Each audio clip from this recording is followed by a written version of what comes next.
जय हिंद दोस्तों, नमस्कार। कैसे हैं आप सभी। एक बार फिर से स्वागत आपका हमारे यूट्यूब चैनल पे। तो आशा करते हैं आप सबकी जो प्रिपरेशंस है एंट्रेंस एग्ज़ाम्स की वो अच्छी चल रही होगी और काफ़ी कम जो है समय बचा हुआ है अब एग्ज़ाम्स होने को। इस वीडियो में हम बीएससी नर्सिंग के जो है एंट्रेंस एग्ज़ाम्स के ऊपर थोड़ा अपडेट देखने वाले हैं, ठीक है। तो बीएससी नर्सिंग के ऊपर हम यहाँ पे थोड़ा अपडेट देखने वाले हैं। तो जो कैंडिडेट या जो स्टूडेंट बीएससी नर्सिंग के लिए आवेदन कर रहा है, यहाँ पे देखो जो क्वेश्चंस आने हैं, जो क्वेश्चंस का जो सिलेबस है या क्वेश्चंस का जो पैटर्न है वो हम यहाँ पे देखेंगे। तो जैसे कि आप सभी जानते हैं 2 अगस्त को इसका एंट्रेंस एग्ज़ाम्स होगा और 10 से 12 बजे के बीच में 2 घंटे का ये पेपर है, जिसमें कि 100 क्वेश्चंस आपसे पूछे जाएंगे 100 मार्क्स के, जिसमें डिवाइड है सारे पार्ट्स, जिसमें कि 5 जो है आपके पास में टॉपिक है। 3 तो आपके बेसिक हैं जैसे फिजिक्स, केमिस्ट्री, बायोलॉजी, ठीक हो गया। और एक आपका नर्सिंग एप्टीट्यूड का है और एक आपका इंग्लिश का है। तो 20 क्वेश्चंस यहाँ पे 20 मार्क्स के आपसे पूछे जाएंगे। टोटल 100 जो है मार्क्स का 100 क्वेश्चंस यहाँ पे आपसे पूछे जाएंगे। सबसे इम्पोर्टेंट क्वेश्चंस क्या है, देखो सबसे इम्पोर्टेंट क्वेश्चंस क्या है यहाँ पे। जो क्वेश्चंस पेपर होगा,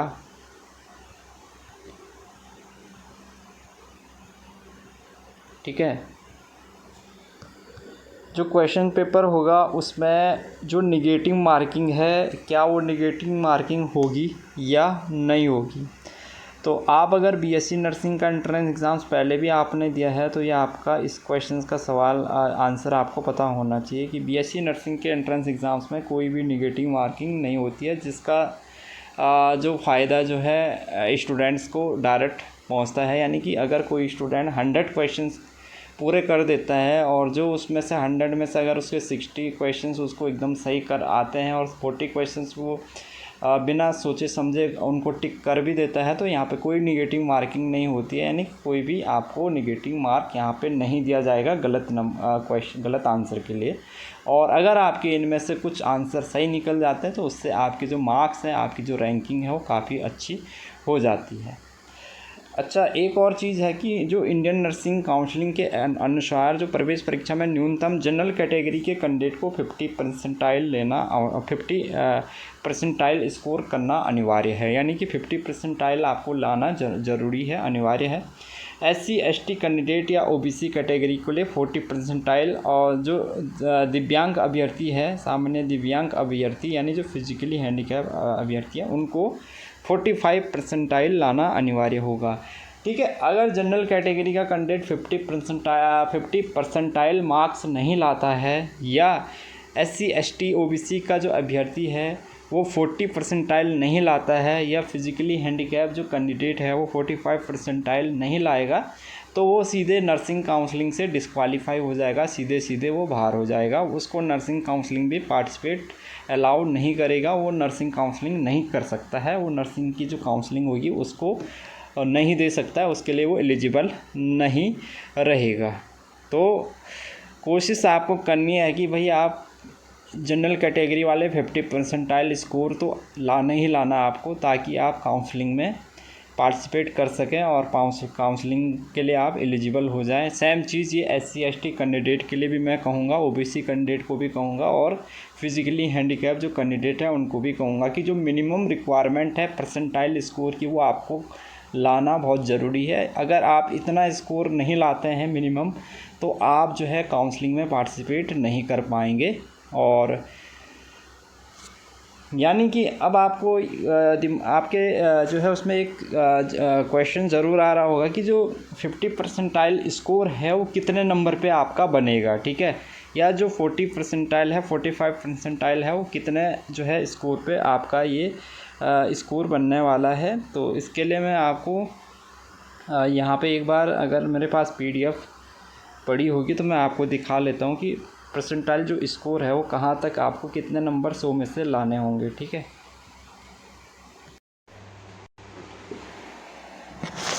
तो जनरल कैटेगरी के कैंडिडेट को देखो कितने नंबर लाने होंगे। तो जनरल कैटेगरी का जो कैंडिडेट है उसको 35 नंबर लाने होंगे 100 में से काउंसलिंग के लिए। तो यानी 50 परसेंटाइल स्कोर जो बनेगा 35 नंबर उसको लाने ज़रूरी हैं। जनरल कैटेगरी का जो कैंडिडेट होगा अगर वो 35 नंबर नहीं लाएगा, अगर उसके 34 नंबर आएंगे तो वो सीधे डिस्क्वालीफाई हो जाएगा। ठीक है, तो 35 नंबर आपके आने ज़रूरी है जनरल कैटेगरी के कैंडिडेट का। आप यहाँ पे देख रहे हैं, देखो यहाँ पे एक चीज़ आपको ये दिख रही है, 35 का जो कैंडिडेट है यहाँ पे नॉट क्वालिफाइड भी है। तो यहाँ पे एक और चीज़ मैं आपको बता दूँ, देखो आपका जो स्कोर होगा, जो 35 का जो आपका स्कोर होगा, ठीक है,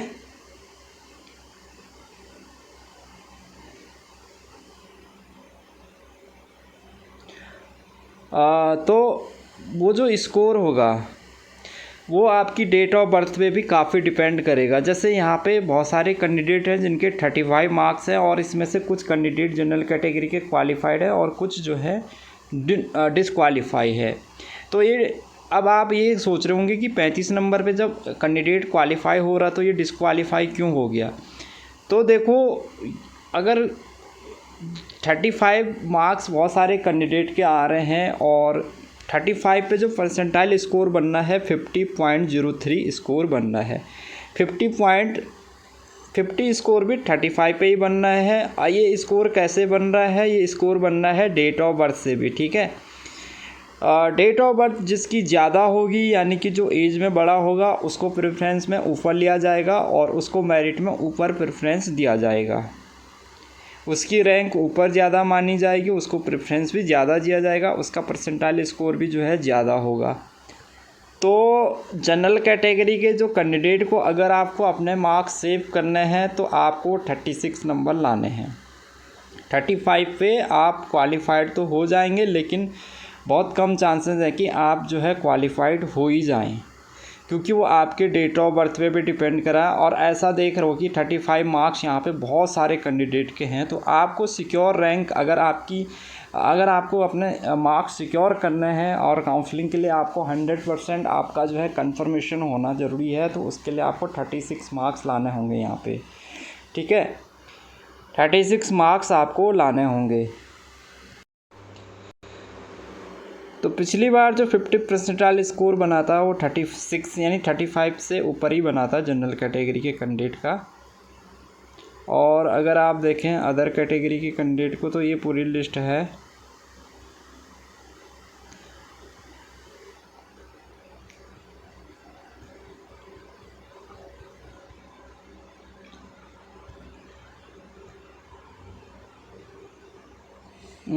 तो यहाँ पे ओबीसी वाले को 40 परसेंटाइल कितना लाना है वो देख लेना। 40 परसेंटाइल स्कोर है ना ओबीसी वाले का, तो ओबीसी वाले को 40 परसेंटाइल के लिए 33 मार्क्स लाने ज़रूरी हैं। एससी कैंडिडेट को भी 33 मार्क्स लाने ज़रूरी हैं। एसटी वाले को भी 33 मार्क्स लाने कंपलसरी है। स्कोर सेव करना है तो 35 से ऊपर मार्क्स लाने ज़रूरी हैं आपको। ठीक है, अगर सेफ रैंक जाना चाहते हैं, सेफ मार्क्स पे जाना चाहते हैं तो 35 मार्क्स आप 35 मार्क्स से ऊपर जो है जनरल वाले को भी लाना है, एससी एसटी कैंडिडेट को भी लाना है, ओबीसी को भी लाना है। और फिजिकली हैंडीकैप वाले को 45 परसेंटाइल स्कोर लाना है, तो वही आप कैलकुलेट कर लो, ये 34 पे 45 जो है फिजिकली हैंडीकैप वाला कैंडिडेट भी यहाँ पे आ जाएगा।